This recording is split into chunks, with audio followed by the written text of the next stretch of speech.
অনেকে জুলাই গণঅভ্যুত্থানকে বিক্রি করেছে, ৭১কে যেভাবে বিকৃতি করেছে এভাবে এবং বিক্রিও করেছে। চট্টগ্রাম বিশ্ববিদ্যালয়ে বিগত এক বছরে যতবারই শিক্ষার্থীরা যে কোনো ন্যায্য দাবি নিয়ে যতবারে আন্দোলন করেছে, বিশ্ববিদ্যালয় প্রশাসন ততবার তাদেরকে মোলা ঝুলিয়েছে।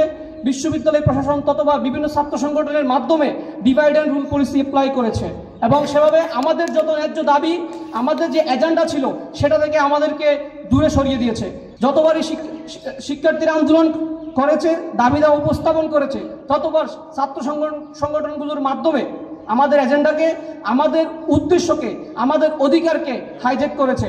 শুধুমাত্র বাস্তবায়ন হয়েছে সে সকল ছাত্র সংগঠনের এজেন্ডা, শিক্ষার্থীদের কোনো এজেন্ডা চট্টগ্রাম বিশ্ববিদ্যালয়ে এ পর্যন্ত বাস্তবায়িত হয়নি।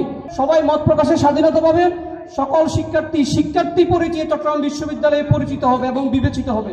বিশেষ বিবেচনায় কোনো রাজনৈতিক দলের পরিচয়ে কোনো শিক্ষার্থী যাতে কোনো ধরনের ট্রিট না পায়, এই জিনিসটা এনশিওর করার জন্য আমরা চাই একটি বৈধ প্ল্যাটফর্ম, আমাদের যে কণ্ঠস্বর চাকসু, সে চাকসু নির্বাচন কার্যকর করা হোক।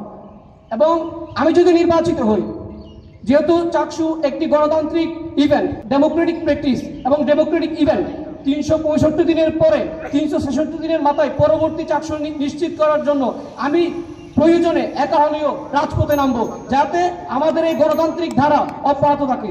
অনেকে জুলাই গণঅভ্যুত্থানকে বিক্রি করেছে, ৭১কে যেভাবে বিকৃতি করেছে এভাবে এবং বিক্রিও করেছে। জুলাই গণঅভ্যুত্থানকে সামনে রেখে তারা তাদের পকেটকে ভারী করেছে, অডেল সম্পদ তারা তৈরি করেছে। কিন্তু এই জায়গায় আমি বলতে চাই, আমার সুযোগ ছিল, কিন্তু আমি সুযোগ পেয়েও সৎ ছিলাম। কারণ আমি কিছুক্ষণ আগেই বলেছিলাম আপনি কেন আমাকে ভোট দিবেন, কারণ আমি সৎ, ওই জন্য আপনি আমাকে ভোট দিবেন। আমরা জানি না বলে কি এখনো আপনি পুতপবিত্র রয়েছেন? তো এখন আমি বলতে চাই, চট্টগ্রাম বা বাংলাদেশ জুলাই গণঅভ্যুত্থান পরবর্তী সময়ে এখন ডেমোক্রেটিক একটা সিস্টেম চলছে, প্রশাসনের কোনো বাধা নেই। আপনারা চাইলে আমাকে নিয়ে ইনভেস্টিগেশন করতে পারেন, আমার আর্থিক স্বচ্ছতা, আমার আয় ব্যয় সবকিছু দেখতে পারেন।